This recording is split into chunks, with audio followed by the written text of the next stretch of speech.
Hello, my friend, and welcome to the 716th episode of the Sales Podcast. I'm West Shape Sales Whisperer, your host.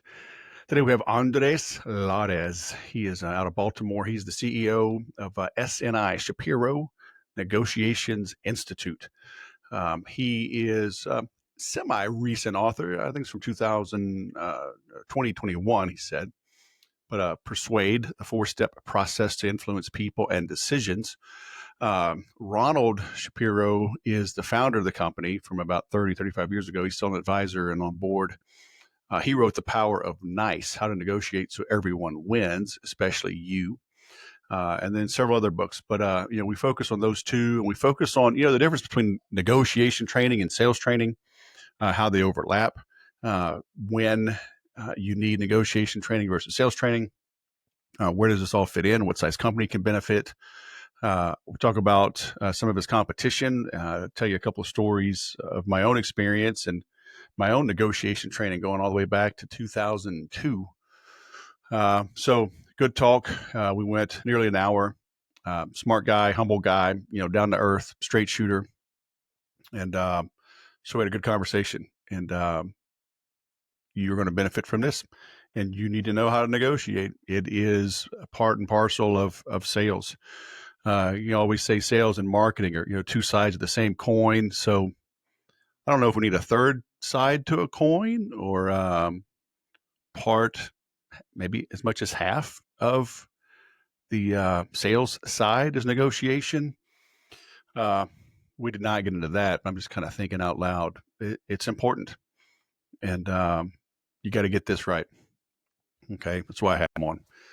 So check out his books. I'll link to them in the show notes and on the blog post itself. I've got all the links, summary of everything we talk about. I'm starting to embed the transcriptions as well. So it's all there for you. All right. And as I mentioned before, check out the Inner Circle, super affordable way to get regular access to me, live calls each week, private group, ask questions at any time. My 12 Weeks to Peak program. If you want some guided one-on-one intense accountability for 12 weeks, fix your faith, family, fitness, and finances, talk to me. Okay. You can contact me on the website, text me, email me, whatever it takes. Let's talk and help you grow. And that's something we get into in this interview, is the value and even the necessity of accountability, of outside assistance, expert, third party, neutral assistance to help you get over things, to help you get past sticking points. Yes, you can do it on your own. It will just take longer and be more painful. So the choice is yours. Choose wisely, my friend. Now let's get on to the interview. I'm going to do my best Comedy Central Andres Lares. Hey, Ron? Because, I will never roll those R's. Andres Lares? Pretty good. Decent? Pretty right. good. All the way from Venezuela through Canada to Baltimore. Welcome. The Sales Podcast, man. How the heck are you? Great. How you doing? I'm good. I love that. Those guys, Key and Peele, I'm so bummed. They need to do a reunion tour like every year. That whole AA Ron. But anyway. So what is happening, man? You are the CEO at SNI, Shapiro Negotiations Institute. So I wanted to ask right off the bat, did you buy that company or what happened? Why is it not the Andres LNI Negotiations Institute? mainly, it just doesn't have the same ring. That's all. That's the only reason. No, we so it is a 30-year-old company. I took over about 8 years ago now. So it's founded by a guy by the name of Ron Shapiro. So he was particularly known in the sports world. He was a baseball agent, but he did a bunch of other stuff. So he was a civil rights attorney, and he had a very kind of a large regional law firm here. So he did a lot of things. He was an author. And so he wrote the book actually kind of behind me, The Power of Nice. And that kind of launched his negotiation institute. And what's interesting about him and kind of an evolution that I find particularly unique is that, when most people think of sports agents, they don't think of the warm and fuzzies. It's not, that's not the first Show me the money. most people get. Exactly.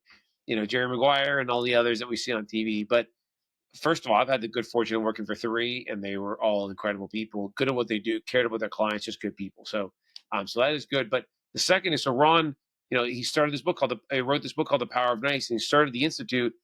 And not only did he write the book The Power of Nice, but his first clients when he wrote it as an active agent were the owners of teams that were having their companies outside of sports. He was training them.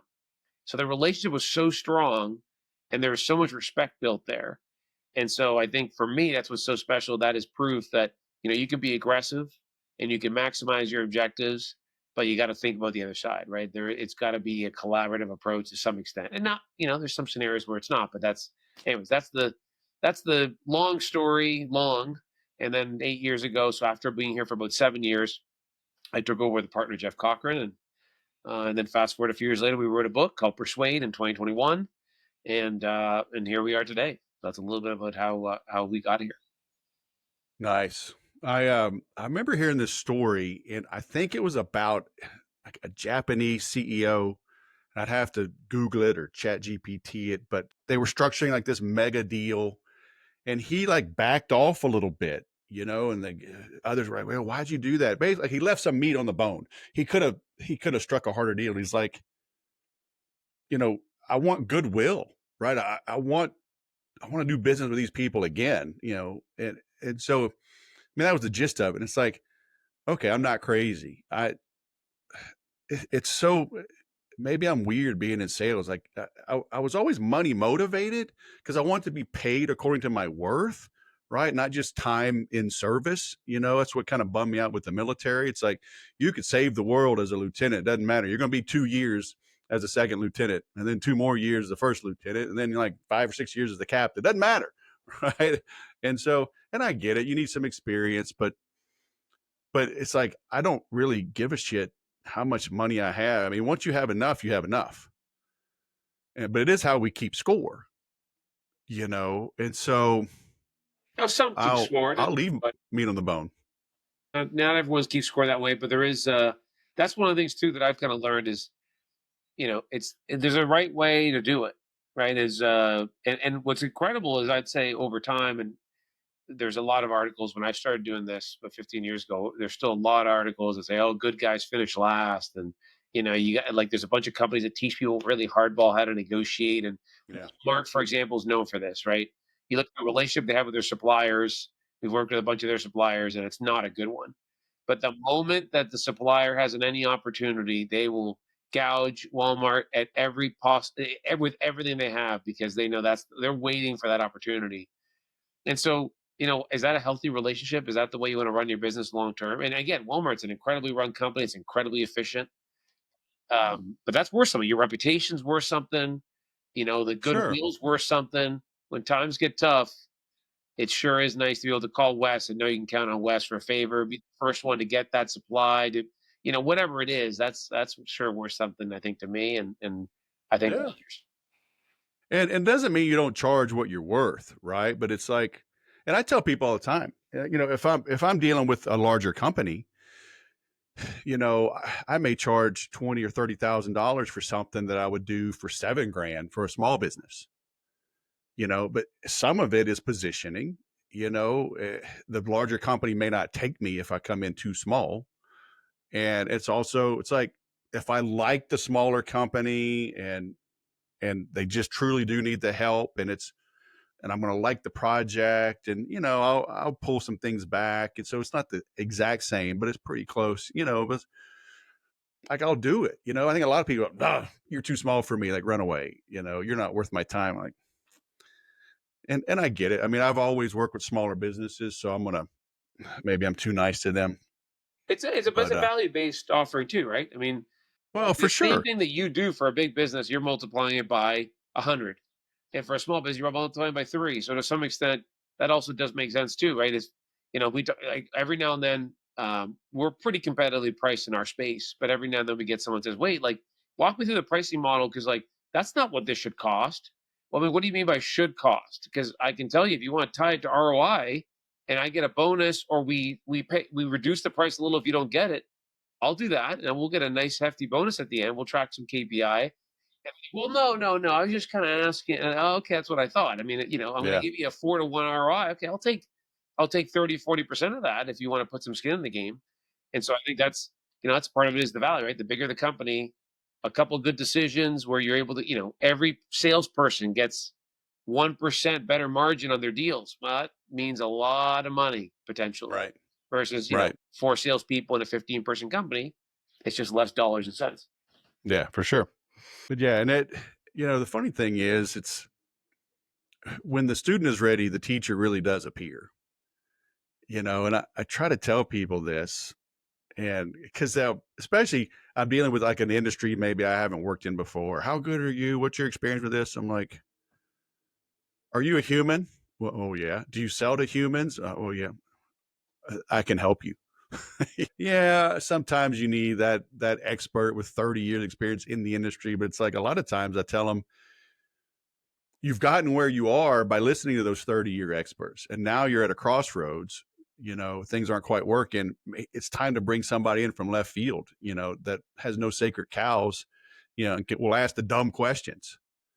Because then when they look at it with fresh eyes, they're like, oh, yeah, like, why are we doing it that way? It's like, Sounds like we approach it similarly because the other thing I say too is, if I'm helping your company, we're training your company. I'm like, you are the subject matter expert in whatever it may be, right? In producing and selling semiconductors. Okay, great. But the reality is, I'm never going to be the expert you are, but I don't have to be. I know enough to be dangerous, but my real job is to help you with whatever it is, right? With, discovery skills of your sales team or preparing or positioning in the marketplace or, defending against being commoditized, whatever it is. And so that is business, that's people, that's strategy, and there's a lot of similarities, like you said, from all over. And so as long as you've got the expertise that I can tap into for your industry and your market and your competitors, and I can tap into that pretty quickly, it's like you said, it's the combination that's powerful. And if you're just kind of thinking about only the way your industry's done it, I think you're shooting yourself in the foot. Really, you're leaving a lot of potential opportunities just left. yeah, I always see one of two things, like either just a total, utter lack of training and people are just left to their own devices. The inmates are running the asylum, or it's too structured. You got your Miller Hyman pink and blue sheets and whatever, and fill out 87 fields in your CRM before you can advance the deal. And then your salespeople are beat down, or they're too like everything is scripted down. And it's just, oh my gosh. And like neither one's good. Like let's find that happy medium. Yeah. Well, I You guess know, it's good enough for Miller Hammond because they've been bought a couple times, right? And now it's Corn Ferry, I think.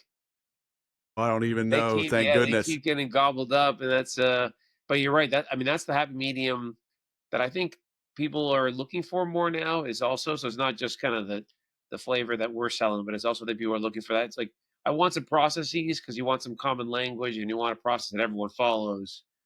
But even we think about this all the time. So it's funny you bring this up. So I launched a Salesforce app a few years ago, and I thought, oh, this is going to be brilliant, right? Not, it's the most common CRM that our clients have. It is not even close to 50%, but it's the most common. So I thought I'd start there and roll it out. I felt so good about myself, because I thought it was going to integrate what we did in there exactly where they play.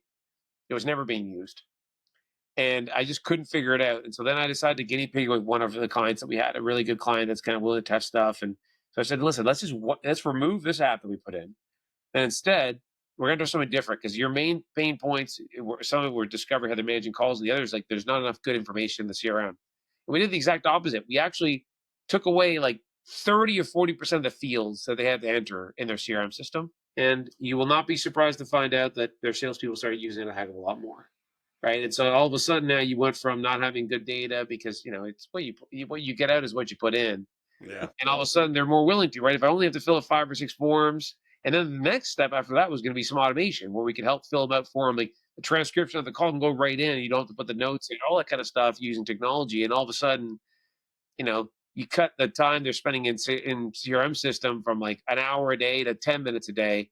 You've got Right. happy salespeople that are motivated to get a lot more deals done.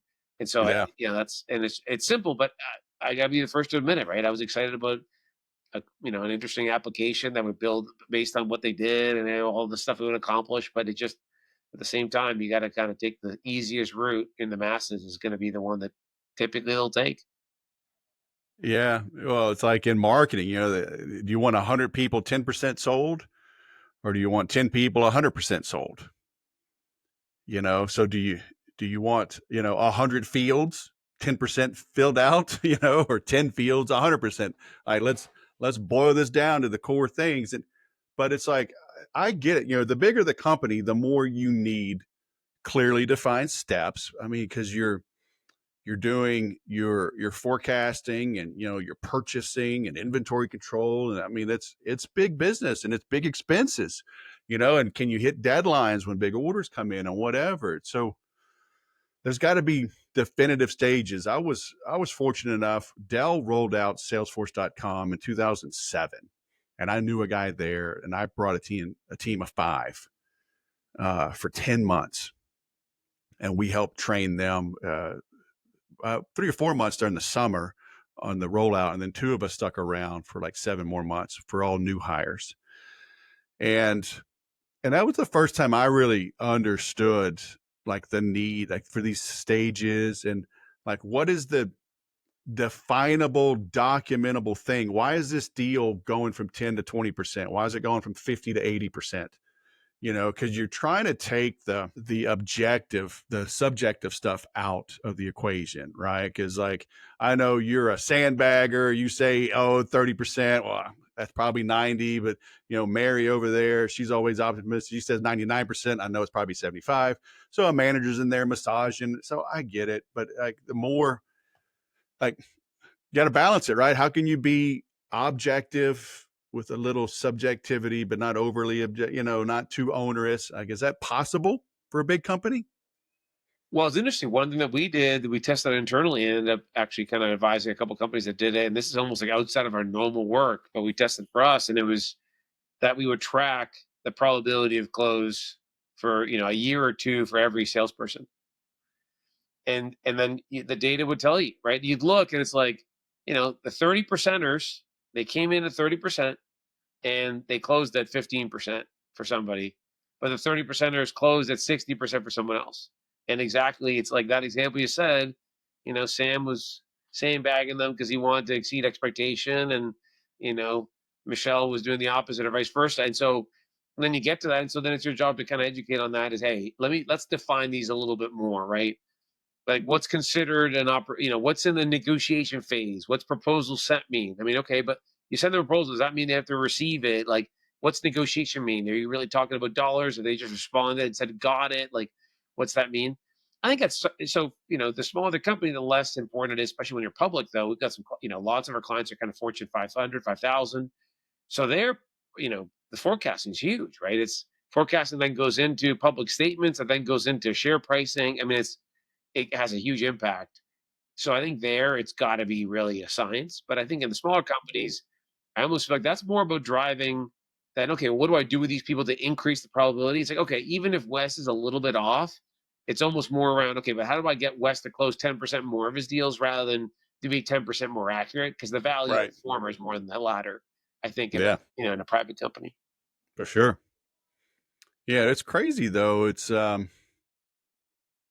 I see this. I've told the story. I bought the domain name, the Sales Whisperer, and trademarked it. But I bought the URL in 2006. I was watching the Dog Whisperer, and he said, I rehabilitate dogs and I train their owners. And I thought, I rehabilitate salespeople and train their managers. Because it's like, I, from my experience in corporate America, I never really had sales training. I had product training. I had marketing come in and give us some hype, but like pure sales training, like so little. And my managers, I don't think I ever had a sales manager that had sales management training. They were either promoted from within or brought over. Somebody knew a buddy brought him over, made him the VP of a region or something. No real experience in doing that. Just suddenly they're the boss, and P&L and approving expenses and grilling us on our Excel spreadsheets. I'm like, what value does this guy bring to my life? And it was Mhm. like, rarely was there any value that a sales manager, added value to my life. So that's why I ended up being on my own. If I had better managers, if I had better leadership, I'd probably have spent 30 years in the Air Force. But even there, I didn't have good leadership. So is leadership? Are you seeing dire circumstances out there? Is it a desert for leadership? Well, it's interesting. Your story, I think, I remember we did a study for this. So we are really a B2B company, right? We stick specifically to that, but we'll do studies that kind of go a little bit up past that. And so we've been gotten a lot of interviews about negotiating salaries. That's B2C. We don't like formally work in that, but it's in negotiation space, so we deal with it. So we did a short study on that a while back, and it was incredible that we found convincingly was that essentially the biggest reason why people leave isn't the salary, is general compensation. It is their boss.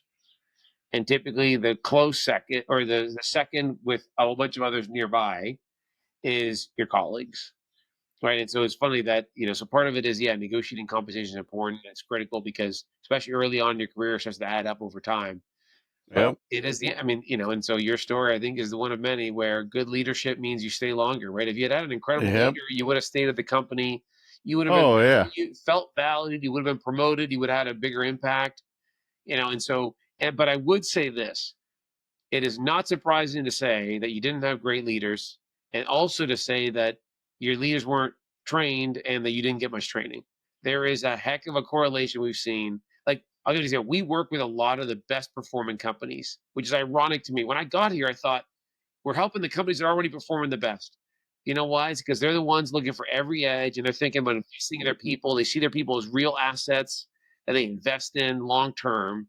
And so what's interesting is we work with the ones that are already performing. So as much as I want to give myself a pat in the back and say, man, we work with, like, it's almost the star of every industry, but that is not a coincidence. They're the ones that invest long term and invest in leadership training, and not just negotiation training, which is what we do in influence training, but all the tangential soft skills.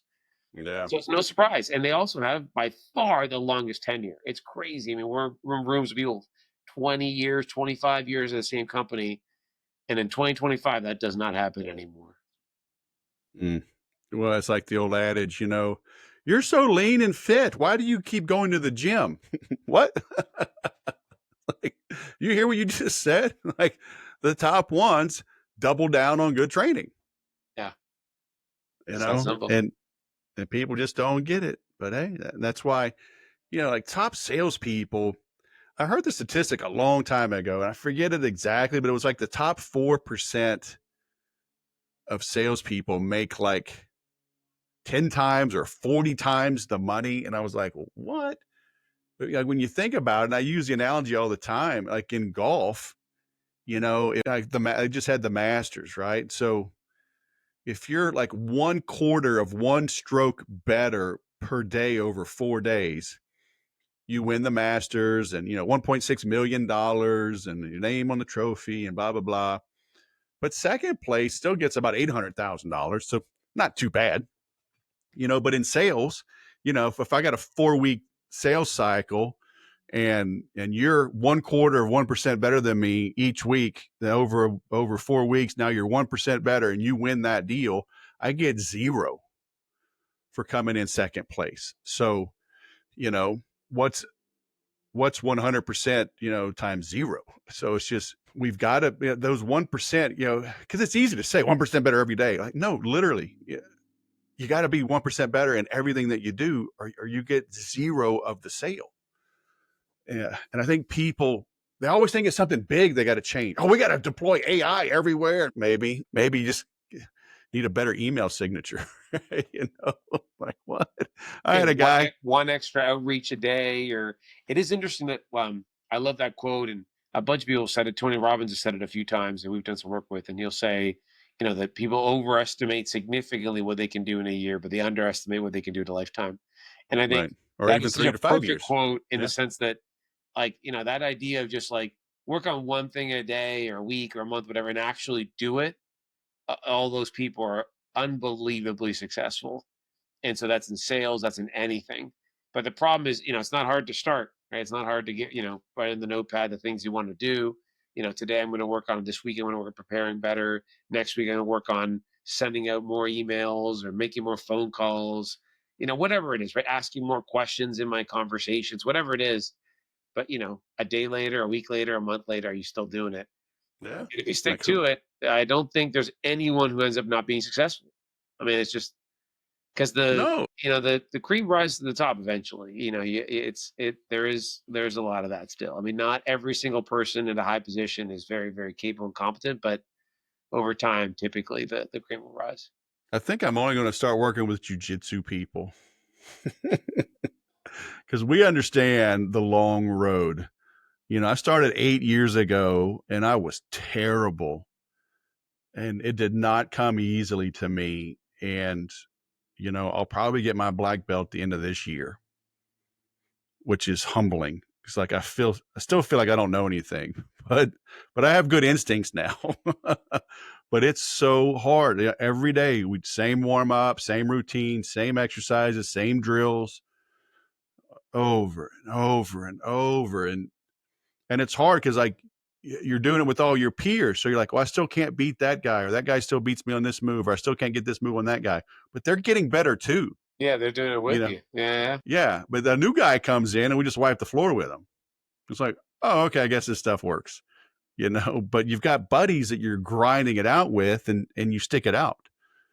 Well, Um, that's the discipline. The discipline there. We wanted our kids to do it. I did some when I was young, karate, and then a little bit of jiu-jitsu. My parents were big on it, and we didn't last too long, but got a couple belts. But it was like when I was really young. But I feel like I appreciate the discipline and like the focus. Because and that's the thing is I think it's like a lot of things that on the surface can seem brutal or like there's a shallowness that's perceived, but it's the exact opposite. And you can get that in other plays like golf, for example. I mean, golf's a great game for people who play golf. I mean, it's just you. I mean, there's golfer, you can tell a lot about golfers, right? There's golfers that are comparing themselves to everybody else. There's golfers that are comparing against themselves and they never meet their own expectations. There's golfers just go out and play and have no pressure. And so, I think those are things too. I mean, you realize that's mentality, that's focus, and any of those are fine, right? You could go out and play and say, I want to get better every day. Okay, well then what are you doing to get better? Are you hitting the range? Are you working on your strokes? Are you getting lessons? Are you recording your swing? And what are you doing to get better? Or you could just be a recreational golfer, but those are all the same things, right? It's like, is there focus? Is there an intent? Is there a discipline to continue to do it? So, training's a part of it, but it's got to come from within. That motivation has got to come from within. well, you got to have somebody on the outside looking in. They say you can't read a label from inside the bottle. And everything I've ever wanted to get better at, I got recorded. And I remember my dad bought me golf lessons for my 23rd birthday. And then I got stationed in Korea, so I took a train actually from Texas to Jacksonville, Florida, where he was before I got deployed. And yeah, I don't know. Is that the word? It's not deployed, stationed. We were the Air Force. We had it easy. But I got recorded, and back then, 1993. So it's funny. I did a recording session about a year ago with a local guy, and I'm like, "Where's all the equipment?" It's all iPhones now. Just he's got an app, but back then it was three cameras: one from above, one from in front of you, and one from behind. And I only took like 5 strokes, and then the rest of the time he was drawing it like John Madden and gave me a VHS tape to take home. Yeah, yeah. But it's like I got better because I could see it now. And I had somebody explain, where am I? Where should I be? How do I get there? What to look for? When I was speaking, I took a class, Communispond, I think it was called. I went to LA and we'd give it a little talk. We'd record it, give us the VHS. This is like, I don't know, early 2000s. Go sit in a cubicle with headset on, watch ourselves. Oh no. I hired a sales trainer, 2006. I had to buy back then. I had to buy software, and it was hundreds of dollars connected to my physical phone on my desk and record it. And he'd listen to it and grill me on that. So Well, that's what and certainly not all of our training because it gets more expensive because not because the technology, but the time. But one of our advanced negotiation classes, what we do is we have one facilitator that's a role player. So you and I would role play, grab the chip or take the iPhone over, whatever it is, over to the next room. We have a second facilitator then that gives you coaching while the next person rotates through. And it's funny because most people are like, "Oh, People don't like the role play, or they'll have lots of conversation about it. And the second thing is, like, they're like, you're not going to be tough on them. And it's like, I laugh because it's the exact opposite of people think. Number one, like, they don't like the, I mean, do they want to get better or not? It's like in a role play. I mean, we can make this comfortable for you because, we're not assholes and we approach it. We're here to help you. Like, our job is to help you negotiate better so you make more commissions. That's it. There's nothing else here. We're not going to report this to your supervisors. We're here to make you better so you make more money and you make more money for the company. That's it. And the second, though, is every single student we've ever had do this, and this is typically for the executive level, they are way tougher on themselves than we are. I mean, our coaching style is not, Wes, you screwed this up, you screwed that up. It's, hey, why'd you do this? Is that what you intended to do? Or tell me more about why you asked this question or why you went here. And they're smart enough. Again, these are executive senior level folks. They're smart enough to figure out, like, wow, my body language is all really closed. I don't have to even point it out. We can talk about it. Now, you may do that on purpose because you want to signal to the other party that you're not happy with what they're saying. But if you just did that and you had no idea you were doing that, yeah, not great. Or, you know, you interrupted the person 3 times. Well, probably not the best thing to be doing as a salesperson, to be in the middle of a negotiation interrupting your potential client, especially when he just said, I don't feel like you're listening to me, and that kind of stuff. And so, but you don't have to, but it is so powerful. They see themselves on camera. We give them a few pointers, ask a few questions, and they go back with this like conviction of really improving themselves. And yeah, I absolutely agree. The power of video, but seeing yourself is so, so helpful. And then of course, someone's got to give you pointers, right? In your golf swing or in these meetings, like, you can't just like give the video to Wes and help him figure himself out for Right. a golf swing, like, that's why watching a YouTube video isn't as good as watching yourself with someone there who's a pro giving you a few pointers, right? Yeah. So that's the difference. Well, we always make that joke. Somebody will come into class in jiu-jitsu and do something silly, and like you just smash it. Go, you've been watching YouTube again? Like, stop doing that. It's like, until you go hands on, you don't know, right? That's why, in the military, said the more you bleed in training, the less you bleed in war. Are you willing to put in the reps and practice this and understand where you're coming from and all the potential gotchas, right? Like an attorney preparing a case, politicians, people don't realize, like, when they're preparing for a debate, there's somebody harsh. We were talking before, they just named the new pope, right? Well, the devil's advocate comes from the Catholic Church, right? When they're nominating somebody to be a saint, somebody is assigned as the advocate of the devil and say, no, here's why this person is not a good person. Here's why that wasn't a miracle. Here's why they should not be considered. So, I mean, they're fighting, because they don't want to promote somebody that isn't good. So it's like having some conflict, having an opponent, iron does sharpen iron. Do you care enough about your job and your performance and your income, to go hard and to be pushed? And a lot of people aren't. How do you see it? Like, if, big Fortune 5,000 company brings you in, and there's 20 salespeople, 30 salespeople. Oh, great. Here comes this pointy headed dude. He doesn't know my business, whatever. Yeah. Yeah. And they have to be there. How do Yeah. you, Well, handle there's a that? lot there. So first, and before I forget, I'll have to make sure to send this to Ron. We were talking about earlier. It was founded by Ron Shapiro. He is like the biggest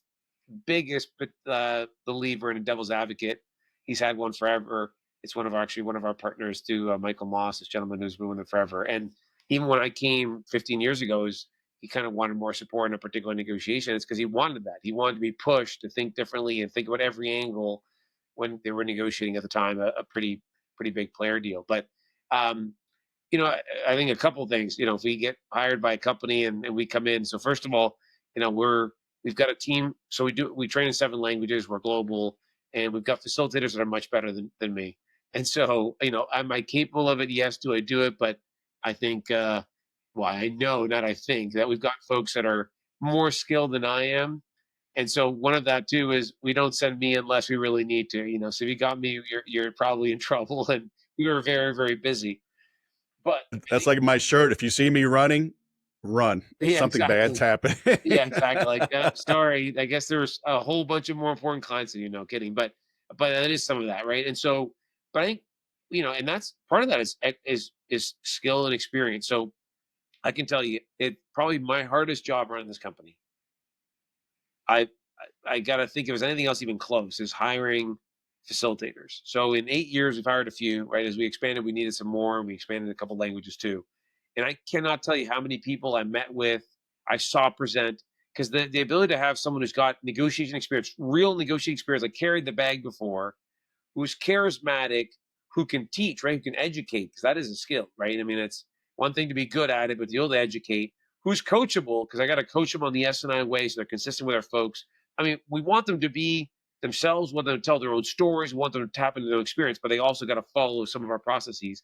Have all that together is a challenge.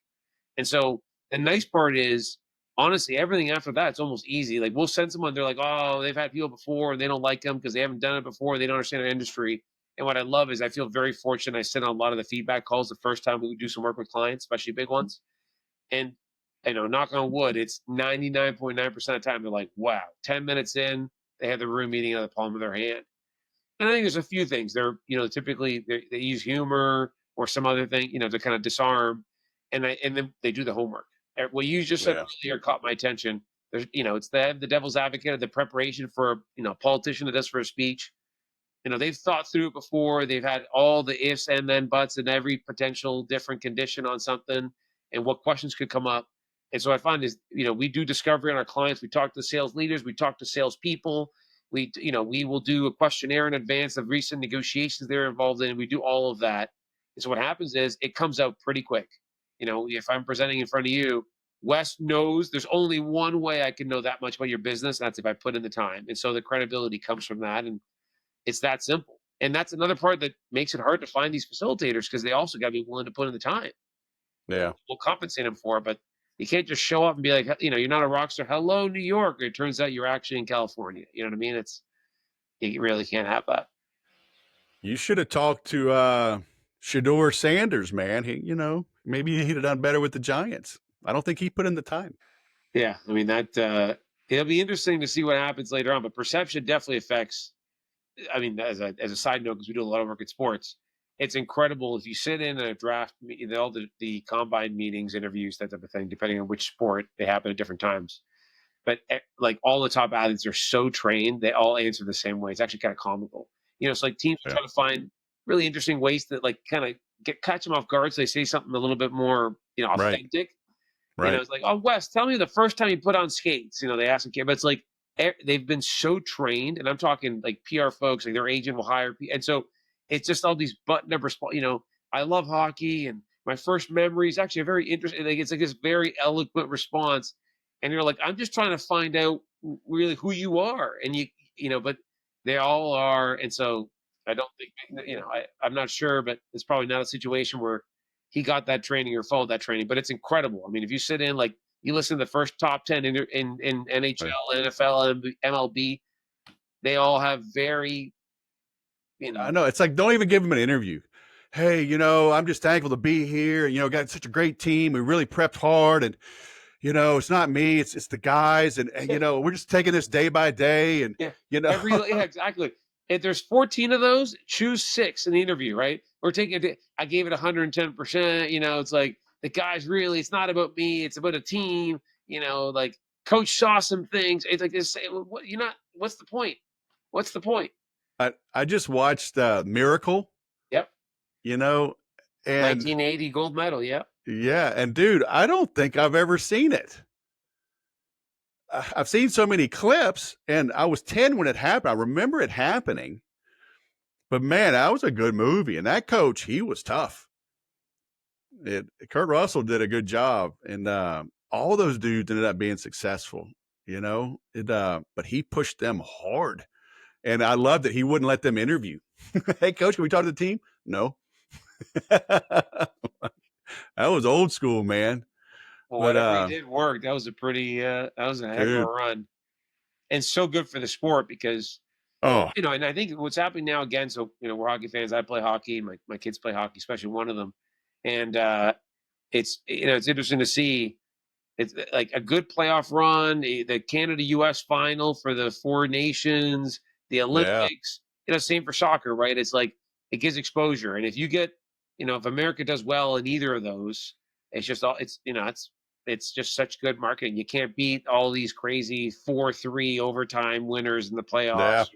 playoffs, last minute winner in the Four Nations. And so I hope it continues to grow the game. Well, and I loved his speech, and I hope it's true. I mean, I assume it is, but I know they take a lot of license in these Yeah. movies. But in the locker room before playing the Russians, he says, "Look, if we play these guys 10 times, they're probably going to win 9."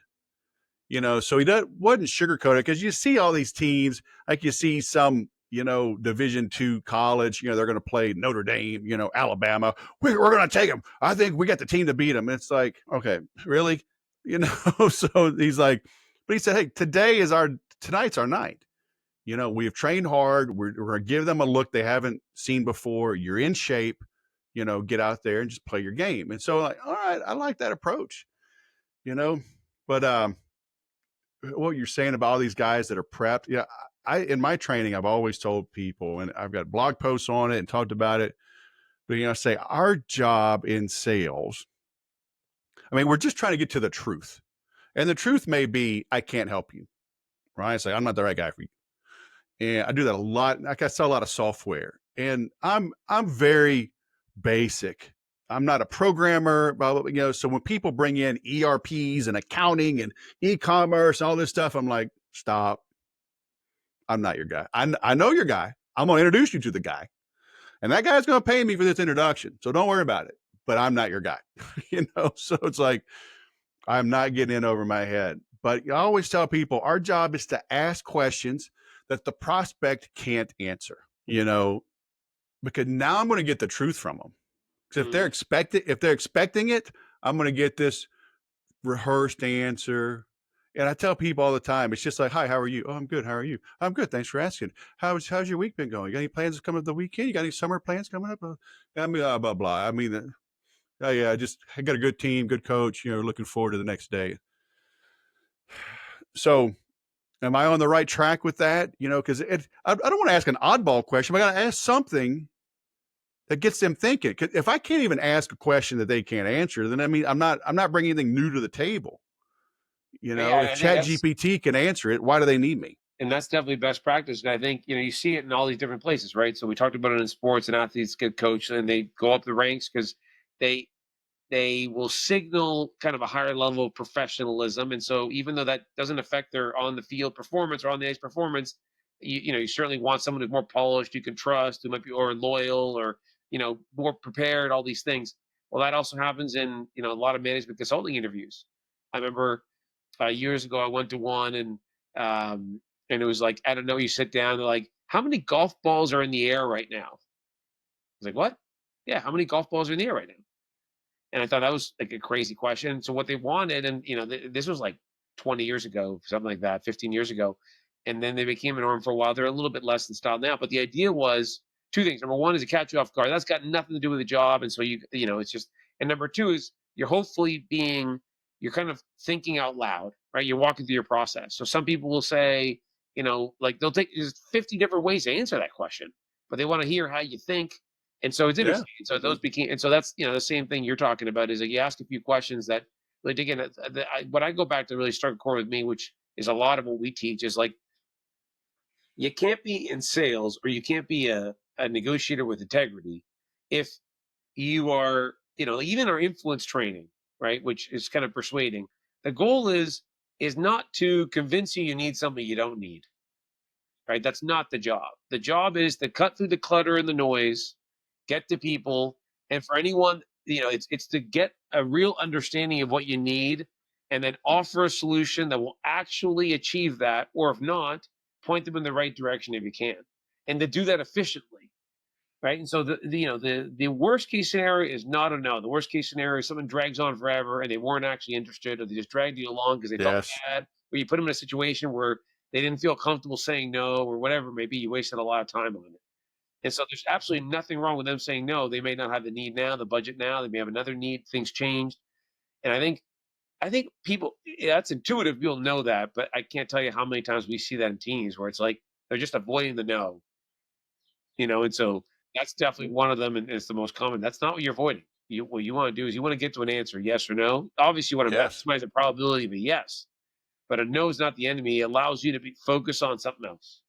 Yeah. I tell people, hearing no early is a win. Don't maybes will kill you, you know, and you got to cut to the chase. So so the name of the company, is negotiation. So is it sales training? Is it negotiation training? Is it one and the same? Is it both?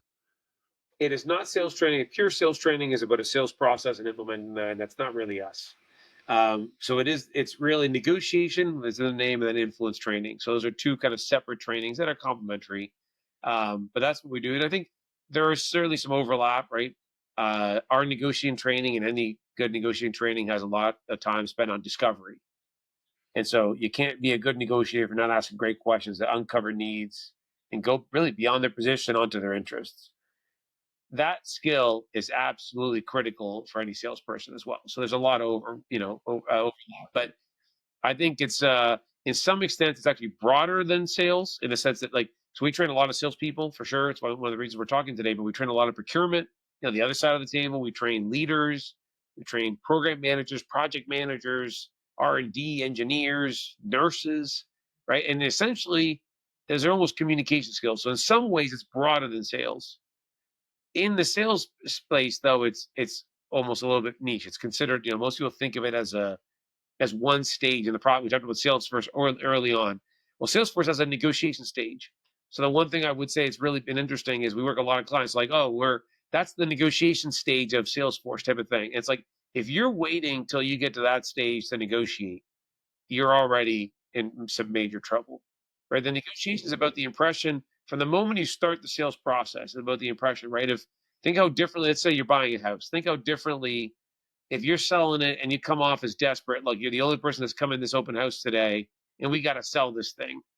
By the time you get to the negotiation where you go back and forth on the dollars, you think that person's going to do better or worse than someone else says, "Hey, I've got a few people, so I need your offer by the end of the day because I got four other offers." Well, that is a very different feel. And so, but that wasn't you weren't negotiating yet, people would say. And so I think it is there's a contradiction there, but to some extent there's a narrowness to it as part of the sales process, but you got to be thinking about it all the way through. Yeah. Yeah. I took a Chester Karras class, golly, 23 years ago. I think it was around 2002. And is he still alive? I don't think so, but I don't think they, so. they Yeah. are yeah, I mean, so they used to be in Southwest everywhere. One of the things I really like about our industry is in negotiating. Sales there is like millions of sales training companies, but there's a handful of global negotiation training companies. Really, there's been a lot of consolidation, and what I like is there's room for more than one, and comfortably so because each has its own niche. For example, Caris is really about. I mean, they're a B2C company. You could take their class today in California, where you're based, and I could take it tomorrow in Baltimore. And so for us, that's not what we do. We have no invitational programs. We have no public seminars. The only way to take our training is we come to you, we tailor it to your company, we tailor it to your function. So it's sales at, this company. And the next thing we can be training your procurement people. And even at your own company, it will be different because one audience is procurement, one audience is sales. And so what's nice is I've actually sent folks to them. I've been to the training. I'm biased and I think ours is better, but I would say I've been through the training. I feel comfortable. So if you want to send two people and you needed to do it locally and you had nowhere else to go, we're not the group for you. And so I would say I'm Yeah. very comfortable saying you should go to the training. When you've got 25 people or 500 people and you want it to be custom and made for you, I don't think there's anyone else that's fit for us. What I love is there's different ones, and I feel the world's small enough. And the right thing to do, you said earlier about being honest, we will say, go ahead. They're a competitor, but they are a better fit for you here. And I don't even know people well. I'm just referring them to a competitor, but good things will come around when you're honest with people, I think, and Yeah. really, have their best interests at heart. Yeah. I've told more people no than yes over the years, on stuff that I could have sold them. Like, yeah, that's not the right fit for you. So, uh, but it was good. And, I'd urge everybody take some kind of negotiation training. It is different than sales training. And I remember distinctly, it helped me see things from the perspective of the buyer. And I realized how much pressure the buyer is usually under, because we think all the pressure's on us, salespeople, like, they're under pressure too, a lot of times, right? They're under the gun, something's late, something's broken, whatever, prices are going up, tariffs are coming in, they got to jump the gun and get this in before the price goes up, blah, blah, blah. And how you uncover that is, there's an art to that. And I remember the class, it was $2,500 the week after. And I was living in Austin. I drove down to San Antonio for the class, and I had a big, it was like a Bell Labs, like AT&T lab in Austin, and they bought our stuff, and it was test equipment, and we were the leader in the space. They already had one of our units, and the guy wanted to buy another one. It was a $50,000 unit, and 2002. I mean, so what's 70 grand a day, 75 grand? But I was allowed to give a 10% discount without getting approval. And I would have done that just to be nice to the guy. But after that class, I was like, hey, let me check. It's like, I'm sorry, this is a rare unit. And it was a rare unit. We didn't have a lot of them. There were high lead times. We did have one in stock, which was a coincidence, and it would not remain in stock. And otherwise it'd be 8 weeks, blah, blah, blah. I was like, no, I'm sorry, we can't. He says, okay. He bought it. Right. So I called my boss. Oh, I forget. Well, yeah, it was 10. I could have given 10%. It was 5 grand. Yeah. Yeah. And I told my boss, I said, Paid for itself 2x already. That's what I told her. That's how I remember the numbers. I said, this class just paid for itself 2 times over. He says, what? And I told him that whole story. He's like, well, hell, okay. And he would have given the 10% too. The thinking about the buying side is so it's one of the things that we like to do. So there's a lot of role playing. Good negotiating training should have a lot of role playing in simulations. And the idea is because you want to do, not, that's what we talked about earlier. Same as a video, you want to be doing, not talking about it. And so what I love about it is you start to think about the other side, and a portion of that's emotional intelligence, right? It's about having empathy, thinking about like really caring what the other side wants and digging in based on genuine curiosity.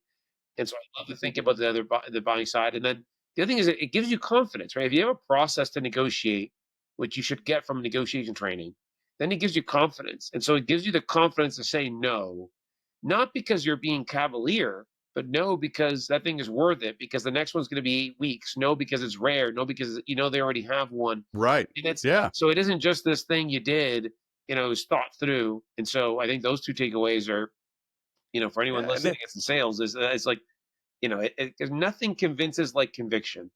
We like to say that phrase in some of our training, and I mean that's if you don't believe it yourself, if you didn't believe that that thing was worth, what you were selling it for, you were going to discount it. And so that training helps you to realize that they're in that same position too. They really need this. They may need this machine more than I need to sell it, and they likely they did. I mean, this is a multi-billion-dollar company, and this is their main research laboratory, and we had the Cadillac of equipment, and they already had one, and they needed another. But it's like I was talking about earlier, what I would do for a big company, I would reduce for a small company, and same thing in Texas. We had contractors that would splice the fiber and test the fiber optic cables, and 23 years later, I'm still friend. I talked to a guy less than maybe 6 months ago. I haven't been in that business since 2004, but we have stayed friends. I took care of him and his dad. They were, family-owned business, and I would loan them gear. I would cut them deals because they would buy more, and they referred me business, and they were just good dudes. And even though I was the manufacturer's rep, they would buy me lunch because I took care of them, And so I would give them discounts because that's just how it worked. The big company didn't need it, and it didn't hurt our relationship. I was friends with that guy. He was a PhD in the Air Force. He taught at the Air Force Academy. We kind of I didn't know him, but he was there when I was there. So we always had a relationship. I would call him on his birthday, so we were friends for decades. And so that didn't hurt us by me selling it at list price. But I knew that because of the training. Mm-hmm. And so it helped me see things at a deeper layer. So get you some training. I'm going to link out to you. So So you mentioned the book Over Your Shoulder. Where should people start? You got a new book, right? Well, so Persuade, the 4-step process to so I guess influence. this is the time where I You should got open both up of the them. There other you one. go. Exactly. There's Yeah. two, So You the got to one sit right in the behind me, middle. You got to hold them up. Like, that's true. where's Yeah. the beach? Boom. Exactly. So yeah, there's we have 5 books, but there's really 2 core ones for us, and one's The Power of Nice. That's what founded us. That's version 3. It's been updated a bunch of times, and it's a great read. That's kind of an airplane read in the sense that easy to read. Ron's an incredible storyteller and founded the thing. Persuade, the other one, which is kind of more the teal color. That is, still stories and still easy to read, but it's a lot more dense in the sense that we tried to pack in a lot more of the science behind, really about building credibility, building trust, how to engage people emotionally, uh, storytelling, facilitating action. So there's a lot more kind of psychology and science behind that one. So they both have it to some extent, but it's just a lot more at the forefront. So those are kind of the 2 core books for what we teach. One's the basis for our negotiation training, and one's the basis for our influence training. And is there a size of company that's too small for you? Like who should be calling you? So really, you typically want to have about a minimum of 6 people going through the training. So we definitely work with very small companies. A larger portion of it is the bigger companies, but that's kind of that's skewed because a bigger company will train 500 salespeople, 1,000 salespeople, 300 procurement people. So then when we're doing one 10-person training for a 30-person company, it's not only one program only, but that's one program rather than 20, 30, 40, 50 programs for another company. So it's kind of that scale piece. But I think really it's about having a need. I mean, the people we can help the most is when they have, there's a challenge that they're facing, and we're helping them overcome it. That's how you get real ROI, right? We're being commoditized, a new competitor in the space. We just had an acquisition. Our people aren't really trained and having over time, and now there's more pressures. Tariffs are coming in, and we have to negotiate increases in pricing or the tariffs themselves if you're in the supply chain side or sales side. So that type of thing. If there's something specific, we can then tailor it more to you and have a bigger impact. So any size really, and the other thing too is any industry really. Like you said, we talked about it. If you're human, you sell. The more complex the sale, the more relationship based, the more of an impact we can have. Yeah. Yeah. And I tell people that all the time. It's like, it's a feature. It's a benefit, right? Not a bug for me to not have experience because I'm going to ask a lot more questions. And in that discovery, um, we're going to pull more stuff out because people like, they really don't get it. I think in the beginning, because it's like in my interview of you, as we prepare, that's where the magic happens. Then I just feed it back to you, what you gave me. I think we overlook, the curse of knowledge is like a real thing. We devalue, we undervalue what we're familiar with. And it's like, man, that's the magic right there. You ever watch Mad Men? Hmm. I tell that story all the time when we had the cigarette guys come in. He's like, it's roasted. Do you remember that scene? They're all roasted. Yeah. Well, everybody does it. Said, Yeah. but you wrote everybody else. I gotta probably just buy that episode, just have it because I talk about it so much. Well, that won't be Everybody cheap. else is just That, copying you. that won't be cheap to buy that episode.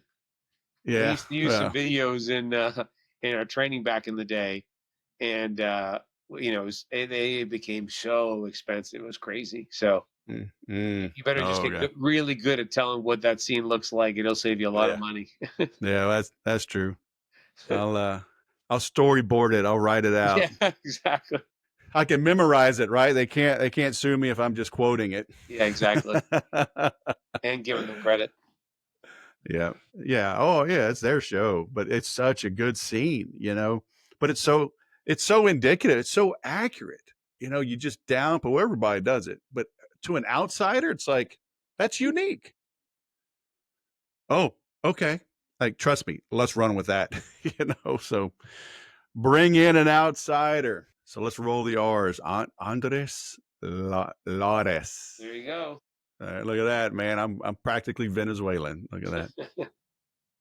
Very nice. Well, thanks for carving out some time, man. It's been great catching up with you. Same. Thank you for having me. It was a fun experience and hopefully worthwhile for the folks that listened in. Oh, yeah, for sure. Hey, man, have a great day. I told you, negotiation and sales. I mean, two sides of the three-sided coin or something like that. I mean, it's related, very closely related.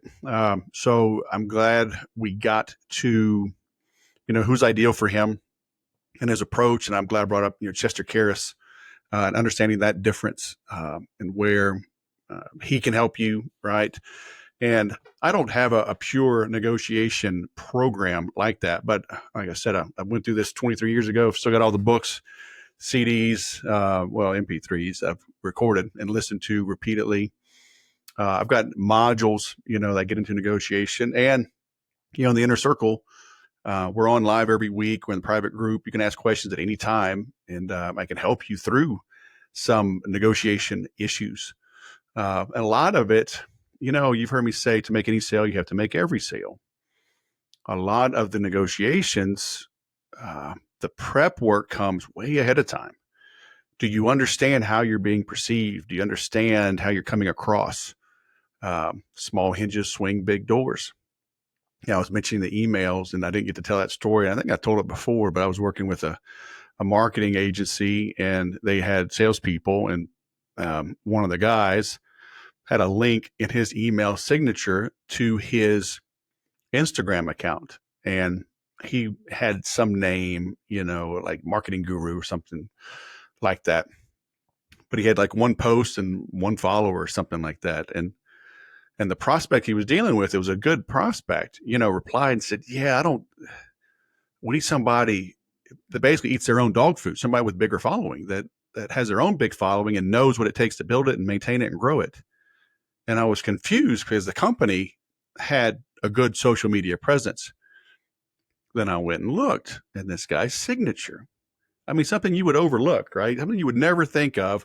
One little link of an icon in a signature.